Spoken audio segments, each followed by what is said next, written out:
మన మోడీ గారి జిగిరి దోస్తు ట్రంప్ గారు మన దేశంతోని జరిపే వ్యాపారాలల్లా సుంకాలు పెంచిండు కదా. ఇప్పుడు ఎక్కువ తక్కువ మాట్లాడితే ఇంకింత ఎక్కువ సుంకాలు పెంచుతా ఏమనుకుంటున్నారో అన్నట్టు చెప్తున్నాడు ట్రంప్ గారు. మన మోడీ సారేమో రష్యా ఉక్రెయిన్ యుద్ధం నేను ఆపినా అని చెప్పుకుంటుంటే, అమెరికా దేశ అధ్యక్షుడు ట్రంప్ గారు మాత్రం మన దేశం రష్యా దేశం ఆయిల్ కొనుడుతోనే రష్యాకు ఆదాయం వచ్చి ఉక్రెయిన్ దేశంతోని యుద్ధం ఆపుతలేదని అడ్డగోలు బద్నామీ ఇస్తున్నాడు. మన దేశం ఆదాయంతోనే రష్యా దేశం బతికినట్టు, ఆ పైసలతోనే యుద్ధాన్ని ముందటికి తీసుకుపోతున్నట్టు ఉద్దర మాటలు చెప్తున్నాడు. చూడుండ్రి అమెరికా దేశ పోనికి నోటు దుర్స్ ఎట్లున్నదో. అయినా మన విదేశీ వ్యాపారం వాళ్ళతోనే చేస్తే నేను సుంకాలు పెంచుతా, వీళ్ళతోనే చేస్తే సుంకాలు తగ్గిస్తా అని వాడు బెదిరించుడైంది. వాడెవడు మనల్ని బెదిరించటానికి? మన రాజ్యాంగంలో ఉన్నట్టు మనం సార్వభౌమాధికారం ఉన్నట్టా లేనట్టా? రష్యా దేశానికి ఇష్టం ఉంటే ఆయిల్ అమ్ముతుంది, మనకు అక్కరుంటే కొనుక్కుంటాం. అంతేగాని నడిమిట్లే ట్రంప్ గాడెవడు? వాడు తప్ప ఇంకో దేశం డెవలప్ కావద్దా? అమెరికా తప్ప ఇంకొకరు ఎదుగొద్దా? ఈ కండ్ల మంట కథలు మాటలు ఏంది?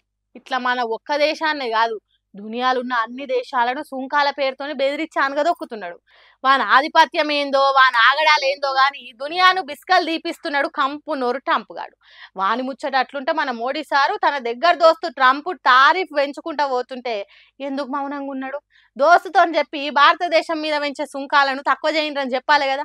బిడ్డ ట్రంప్, నువ్వు సుంకాలు పెంచితే మేము ఇంకోటి చేస్తామని చెప్పాలి కదా. కానీ మోడీ ఎందుకు తన దోస్తుని ఏమనుకుంటున్నాడు కావచ్చు అని అడుగుతున్నారు దేశం పబ్లిక్. బీజేపీ పార్టీ లీడర్లకు ఒకలంటే ఇంకొకలకు వాడతలేదనేది ఇన్ని రోజులు గుసగుసలైన పడ్డాయి. కానీ ఇప్పుడు అది నిజమే అనేది తెలిసిపోతున్నది.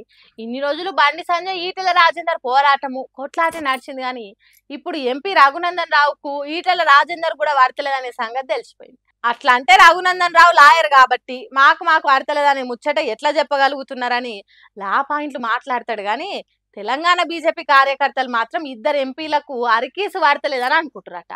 ఇంతకు ముచ్చట ఏందంటే, కాళేశ్వరం ప్రాజెక్ట్ కూలిన దాంట్లే ఈటెల రాజేందర్ తప్పు ఉన్నదని తేలితే శిక్షించాలి అన్నట్టు చెప్పిండట ఎంపీ రఘునందన్ రావు. ఒక్క దెబ్బకు రెండు పిట్టలు అన్నట్టు అటు బీఆర్ఎస్ పార్టీలకు శిక్షలు పడాలి, ఇటు సొంత పార్టీలుండి అధ్యక్ష పదవి కోసం గట్టి పోటీ ఇచ్చిన ఈటెల రాజేందర్ కూడా శిక్ష పడాలి అంటుండు. అంత కోపం ఎందుకంటే, అధ్యక్ష పదవి రామచంద్రరావుకు వచ్చేదానికి ఇండైరెక్ట్ గా కారణమైండు ఈటెల, అందుకే అంటున్నాడని కొందరు అంటారు. అందుకే వెనక ముందు ఆలోచన చేయకుండా ఈటెల రాజేందర్ కు శిక్ష పడాలి అంటుండు. అయితే మెయిన్ గా బీఆర్ఎస్ పార్టీ లీడర్లకు శిక్షలు పడాలి అంటే అందులో భాగమైన సొంత పార్టీ ఎంపీకి కూడా శిక్ష పడేటట్టు చేసినామని చెప్పుకునే దానికి అట్లా అన్నాడు కావచ్చు అని అంటుర్రు తెలంగాణ రాజకీయం తెలిసిన జనాలు.